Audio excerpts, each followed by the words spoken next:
What role did art and architecture play in the daily lives of people of the High Renaissance? Now, the High Renaissance was mainly a period of enlightenment for the wealthy, but these people only made up a small percentage of the population. Today, we'll instead be focusing more on how the art and architecture affected the daily lives of the common people. Who were the common people? During the time of the High Renaissance, Italy's common population was primarily made up of peasants and farmers. These people lived fairly simple lives. Between making ends meet and ensuring their farms were thriving, the common people had little time left to look at art and little money to do so. As a result, many aspects of their daily lives were unaffected by the High Renaissance. How were they exposed to art without having the time or money to expose themselves to it? The answer lies in the architecture and technology of the time. One of the most influential minds of this period was Leonardo da Vinci, a teacher who studied subjects such as anatomy and art.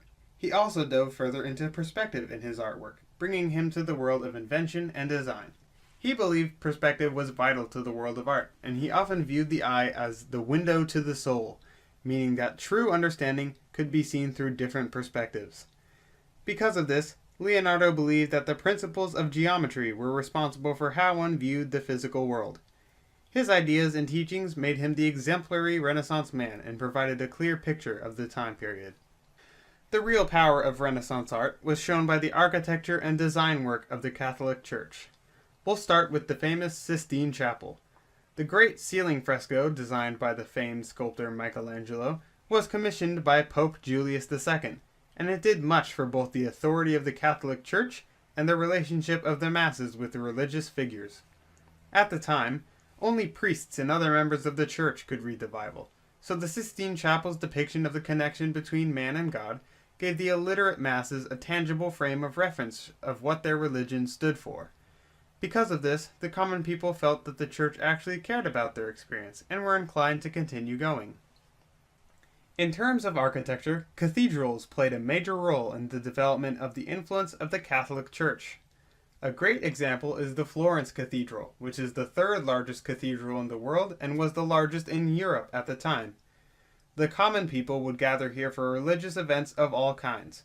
Events such as Mass, baptisms, and special religious holidays were hosted there for everyone in the area.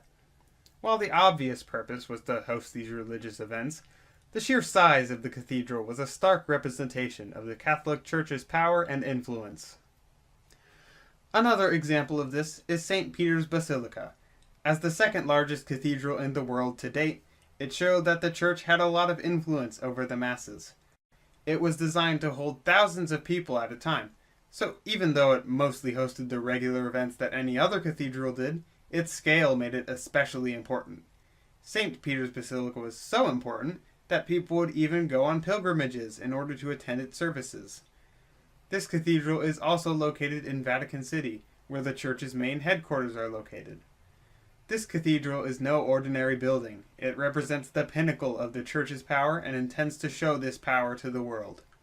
This pressure the cathedral exerted forced many of the common people to follow suit in order to not be outcasted by the rest of society.